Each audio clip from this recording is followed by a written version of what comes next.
Good evening আমার ছোট্ট ভাই বোনেরা, তোমাদের জন্য চলে আসলাম পরবর্তী পর্বের অঙ্ক বিষয়ে আরও কিছু আলোচনা নিয়ে।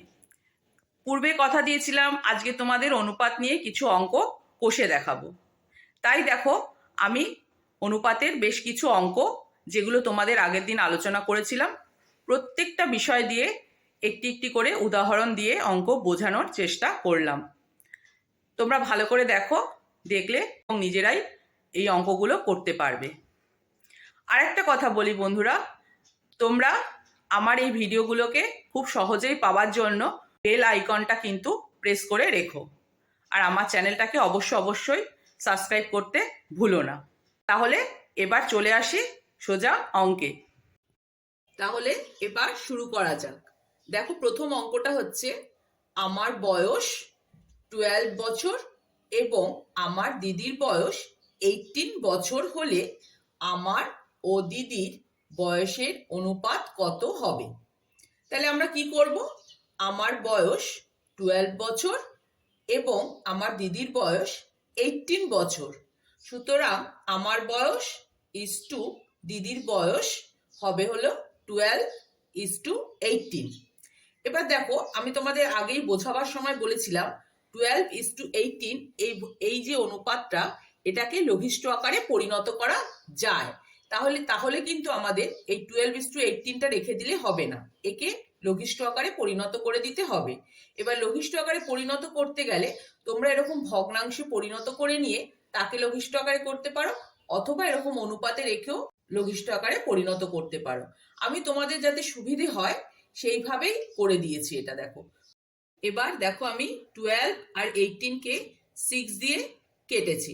6 দিয়ে কাটলে ওপরেরটা হচ্ছে 2 আর নিচে হচ্ছে 3, তাহলে ভগ্নাংশটা গিয়ে দাঁড়াচ্ছে 2/3। তাইলে অনুপাতটা লেখার সময় আমরা কি লিখবো? 2:3। তাহলে উত্তরটা কি বেরোলো? আমার ও দিদির বয়সের অনুপাত 2:3। এরপর আমরা আসি দ্বিতীয় অঙ্কে। দ্বিতীয় অঙ্কটা কি বলছে দেখো, একটি বইয়ের দাম 12 টাকা 75 পয়সা এবং একটি পেনের দাম 9 টাকা, তাহলে বইয়ের দাম ও পেনের দামের অনুপাত কত? এক্ষেত্রে আমাকে প্রথমে দুটো দামকেই একই এককে নিয়ে আসতে হবে, তারপর অনুপাত নির্ণয় করতে হবে। তাই আমরা কি করব? প্রথমে বইয়ের দাম 12 টাকা 75 পয়সা ইকুয়াল টু হচ্ছে 1275 পয়সা। পেনের দাম 9 টাকা ইকুয়াল টু হলো 900 পয়সা। সুতরাং বইয়ের দাম ইজ টু পেনের দাম 1275 ইজ টু 900। এবার আমরা পূর্বপদ এবং উত্তরপদকে যদি 25 দিয়ে কাটি, তাহলে অনুপাতটা দাঁড়াবে 51:36। আবার এই অনুপাতটাকে যদি আমরা 3 দিয়ে কাটি, তাহলে অনুপাতটা দাঁড়াবে 17:12। তাহলে উত্তরটা কি হবে? বইয়ের দাম ও পেনের দামের অনুপাত হবে 17:12। এরপরে আমরা আসছি 3 নম্বর অঙ্কে। তোমাদের যদি বলে কোনো অনুপাত একটা দিয়ে যে সেটা লঘু অনুপাত না গুরু অনুপাত, তাহলে কি করবে? যেমন এখানে দেখো, একটা অনুপাত দিয়েছে 23:17। এটা একটা গুরু অনুপাত। কারণ কি? এর পূর্বপদ 23, উত্তরপদ 17 থেকে বড়, তাই এটা একটা গুরু অনুপাত। এবার যদি বলে এই অনুপাতটার ব্যস্তানুপাত নির্ণয় করো, তাহলে তোমরা কি করবে? তাহলে 23:17 এর ব্যস্তানুপাতটি হবে 17:23। কারণ ব্যস্তানুপাতের সংজ্ঞাটা আমরা কি পড়েছিলাম? যে উত্তরপদ এবং পূর্বপদের স্থান বিনিময় করতে হয়। এক্ষেত্রে সেইভাবেই করেছি আমি, 17:23। এবার দেখো, যখন কোনো গুরু অনুপাতে আমরা ব্যস্তানুপাত নির্ণয় করি, তখন সেটা কিন্তু স্বাভাবিক নিয়মেই একটা লঘু অনুপাতে পরিণত হয়। এরপর আমরা আসব 4 নম্বর অঙ্কে। দেখো, এখানে কি বলেছে? পুলক বাবু ও মানিক বাবুর বয়সের অনুপাত 7:9। মানিকবাবুর বয়স 72 বছর হলে পুলকবাবুর বয়স কত হবে? এই অঙ্কটাকে আমরা করতে গেলে প্রথমে পুলকবাবুর বয়সটা যেহেতু জানতে চেয়েছে সেই জন্য ওই বয়সটাকে আমরা এক্স ধরে নেব। তাই দেখো আমি প্রথমে লিখেছি, মনে করি পুলকবাবুর বয়স এক্স বছর। সুতরাং প্রশ্নানুসারে x is to 72 equal to 7:9। এটা প্রশ্নানুসারে লিখেছি কেন, দেখো প্রশ্নের মধ্যেই ব্যাপারটা দেওয়া রয়েছে, তাই সেটাকেই অনুকরণ করে লিখেছি বলে আমি এখানে লিখেছি প্রশ্নানুসারে। তাহলে এক্স ইন্টু 72 ইকুয়াল টু 7:9।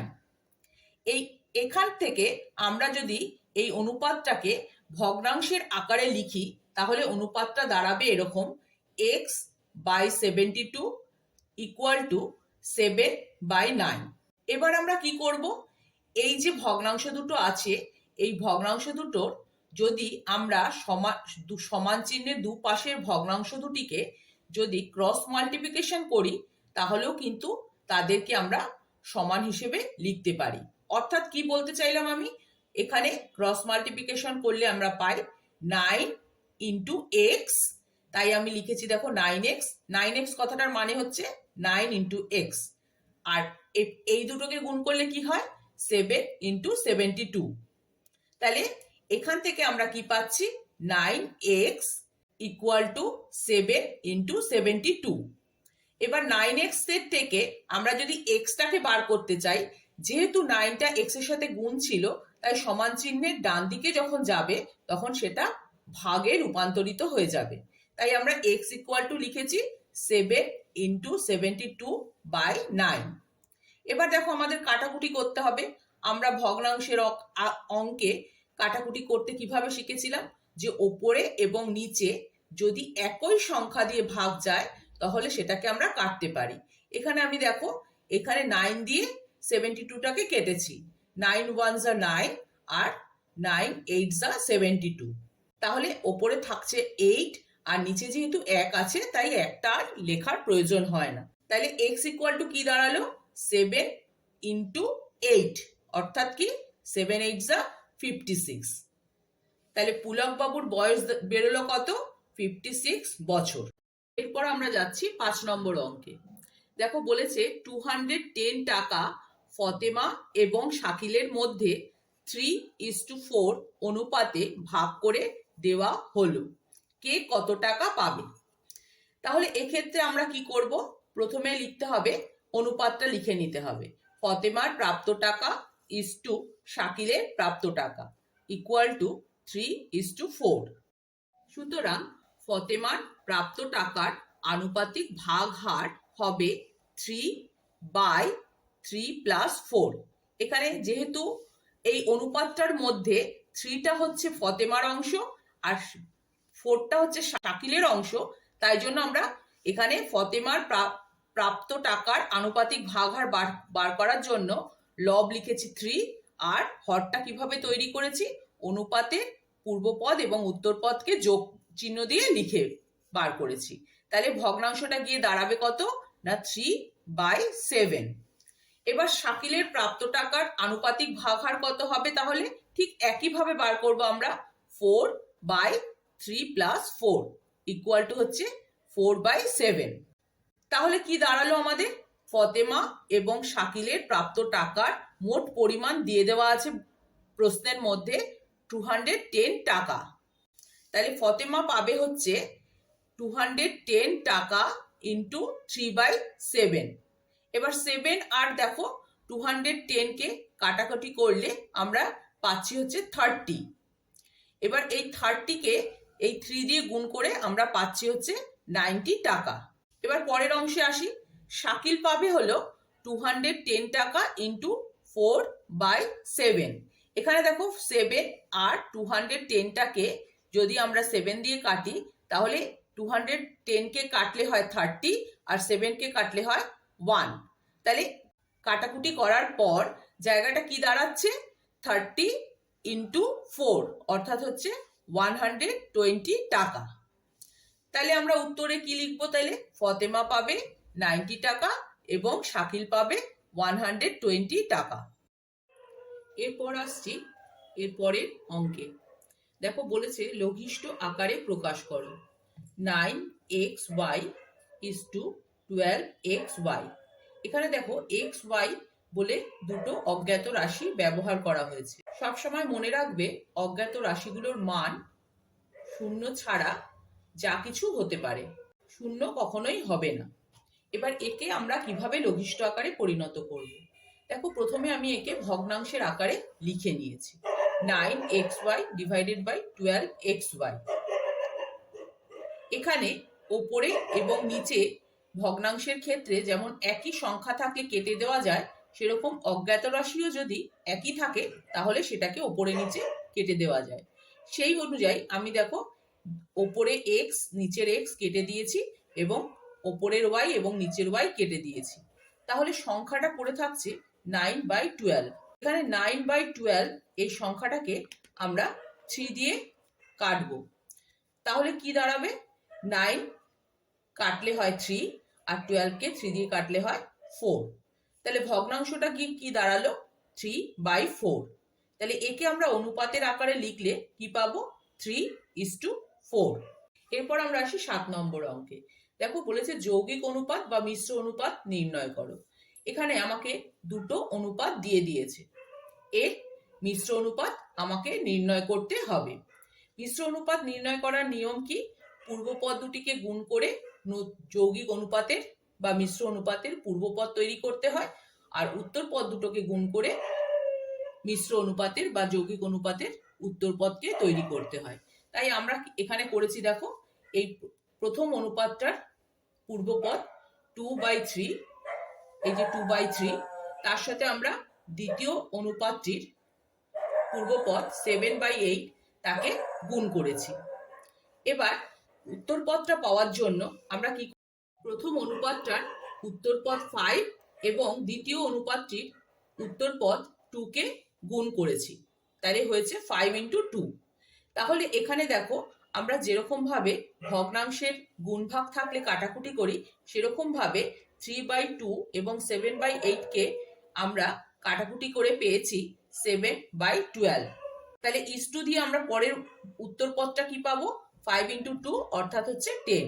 এই যে আমরা অনুপাতটা পেলাম, এখানে দেখো একটা ভগ্নাংশ একটা পূর্ণ সংখ্যায় আছে, কিন্তু আমাদের চেষ্টা করতে হবে অনুপাতটাকে পূর্ণ সংখ্যায় পরিণত করে দেওয়ার। তাহলে আমরা অনুপাতটাকে পূর্ণ সংখ্যায় পরিণত করতে গেলে দুটি নিয়মে করতে পারি। আমরা এই অঙ্কটাতে প্রথমে একটি নিয়ম শিখি, পরে আবার আরেকটি নিয়ম দেখিয়ে দেব। এখানে দেখো 7/12 is to 10। যখন আমরা কোনো পূর্ণ সংখ্যা লিখি সবসময় আমরা জানি যে তার নিচে 1 থাকে। সেইটা ধরে নিয়ে আমরা তাহলে সাজাবো কিরকম? 7/12 ডিভাইডেড বাই 10/1। তাইলে এবার 10/1 যে অংশটা, সেই অংশটা কিন্তু 7/12 এর সঙ্গে ভাগ হিসেবে আছে। তাই আমরা এই 10/1টাকে উল্টে দিলে সেটা আমরা এই রকম পাবো। কি হবে তাহলে? 7/12 × 1/10। তাইলে এবার আমরা গুণ করে দিলে পাবো, যেহেতু কাটাকুটি করা যাচ্ছে না তাই আমরা ওপরে ওপরে গুণ করে পেলাম 7 আর নিচে দুটোকে গুণ করে পেলাম 120। এবার এই ভগ্নাংশটাকে আমরা অনুপাতের আকারে লিখতে পাবো 7:120। এই 7:120 এই অনুপাতটা হলো এই পূর্বের অনুপাতগুলোর যৌগিক অনুপাত বা মিশ্র অনুপাত। এরপরে আমি আসছি, দেখো পূর্ণ সংখ্যার অনুপাতে পরিণত করা কিভাবে করব। এটা কিন্তু দেখো আমরা দুটো ভগ্নাংশকে অনুপাতের আকারে দিয়েছে। এখানে এটাকে আমরা দুটো নিয়মে করতে পারি। প্রথম নিয়মটা আমরা কিভাবে করব, এটাকে আমরা ভাগের আকারে লিখে নিয়ে করছি। দেখো 5/8 ওপরে লিখছি লবে, আর নিচে হরে লিখছি 7/16। তাহলে এবার যদি আমরা এই 7/16টাকে গুণ চিহ্ন দিয়ে উল্টে দিই তাহলে এইভাবে লেখা যায় ব্যাপারটাকে, 5/8 × 16/7। লেখার পর এবার আমাকে ওপরে নিচে সমান সংখ্যা দিয়ে কাটাকুটি করতে হবে। তাহলে দেখো 8 আর 16কে আমি 8 দিয়ে কেটেছি। 8কে 8 দিয়ে কাটলে হয় 1 আর 16কে 8 দিয়ে কাটলে হয় 2। তাহলে এবার আমরা সংখ্যাটা কি পাবো? 5 × 2 = হচ্ছে 10 আর 7 × 1 = হচ্ছে 7। তার মানে হচ্ছে ভগ্নাংশটা কি দাঁড়ালো? 10 বাই 7। তাহলে একে অনুপাতে লিখলে কি হবে 10:7। দেখো এইটারই আরেকটা নিয়ম হয়, আমরা এই ভাবেও করতে পারি, আবার এই নিচের নিয়মেও করতে পারি। নিচের নিয়মটা কি, আমরা দেখো আগেই জেনেছি যে কোনো ভগ্নাংশকে যদি আমরা লব এবং হরকে একই সংখ্যা দিয়ে গুণ করি তাহলে কিন্তু তার মান অপরিবর্তিত থাকে। আমি কিন্তু সেই সূত্রটাই এখানে ব্যবহার করেছি। দেখো 5/8 এই ভগ্নাংশটাকে আমি ওপরে নিচে 2 দিয়ে গুণ করে নিয়েছি। এরপর অনুপাতের চিহ্ন দিয়ে পরের ভগ্নাংশটাকে লিখেছি 7/16। সমান সমান কি হবে, এখানে দেখো এখানে যে আমি ওপরে নিচে দুটোকেই 2 দিয়ে গুণ করে নিয়েছিলাম সেটা গুণ করে এবার এই ভগ্নাংশটা তৈরি করব। তাহলে ভগ্নাংশটা কি দাঁড়াবে 10/16 ইজ টু পরেরটা লিখছি 7/16। এখানে দুটো ভগ্নাংশের দেখো হর দুটো কিন্তু একই আছে। যখন দুটো ভগ্নাংশের হর একই থাকে তখন আমরা কিন্তু স্বাভাবিক নিয়মেই লব দুটোকে দিয়ে অনুপাত তৈরি করতে পারি, কারণ হর দুটো একই থাকার ফলে কেটে যাবে। তাহলে অনুপাতটা গিয়ে দাঁড়াবে 10:7। তাহলে পূর্ণ সংখ্যার অনুপাতে পরিণত করা কিন্তু আমরা এই দুটো নিয়মেই করতে পারছি। তোমাদের যার যেটা সুবিধা হবে সেটা করবে। এরপর আমি তোমাদের বলছি দেখো কিভাবে দশমিক দিয়ে যদি কোনো অনুপাত থাকে তাকে পূর্ণ সংখ্যার অনুপাতে কিভাবে প্রকাশ করবে। এক্ষেত্রে মনে রাখতে হবে প্রথমেই আমাদের দশমিক বিন্দুগুলোকে উঠিয়ে দিয়ে আগে পূর্ণ সংখ্যার অনুপাত তৈরি করে নিতে হবে। দেখো এখানে 2.5 এবং 12.5 উভয় ক্ষেত্রেই আমি দেখছি দশমিক বিন্দু এক ঘর পরে আছে দুটো ক্ষেত্রেই। তাহলে আমরা দশমিক বিন্দু ওঠানোর জন্য দুটোকেই 10 দিয়ে গুণ করব।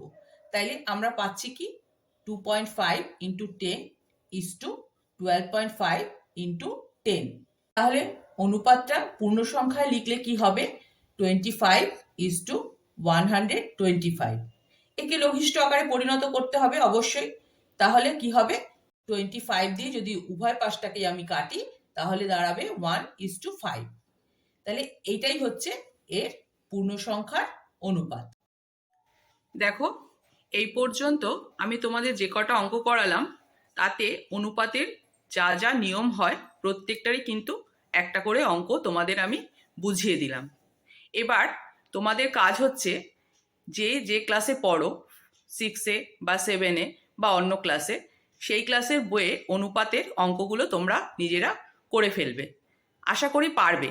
আমার প্রত্যেক 3টে ভিডিওই যদি তোমরা ভালো করে ফলো করো তাহলে নিজেরাই অঙ্কগুলো করতে পারবে। এই অঙ্কগুলো করা হয়ে গেলে পরে যদি তোমাদের কোথাও কোনো অসুবিধে থাকে তাহলে অবশ্যই আমাকে কমেন্ট বক্সে লিখে জানিও, আমি তার সমাধান করে দেওয়ার চেষ্টা করব। আরেকটা কথা ছোট্ট ভাই বোনেদের বলি, সেটা হচ্ছে তোমরা যদি আমার দ্বারা এতটুকুও উপকৃত হও তাহলে অবশ্যই আমার চ্যানেলটাকে সাবস্ক্রাইব করো, তাহলে আমার এই খাটনিটা সার্থক হবে। আর তোমাদের বলছি যদি ভালো লাগে তবে লাইক শেয়ার করতে যেন ভুলো না। শুধু আমার সঙ্গে থাকার জন্য আগে কিন্তু অবশ্যই চ্যানেলটাকে সাবস্ক্রাইব করতে হবে, তাহলে আমি এই অঙ্ক বিষয়ে যে সকল ভিডিওগুলো তোমাদের জন্য বানাবো তা তোমাদের কাছে সহজেই পৌঁছে যেতে পারবে। আজকের ব্লগটা তাহলে এখানেই শেষ করছি। Good bye.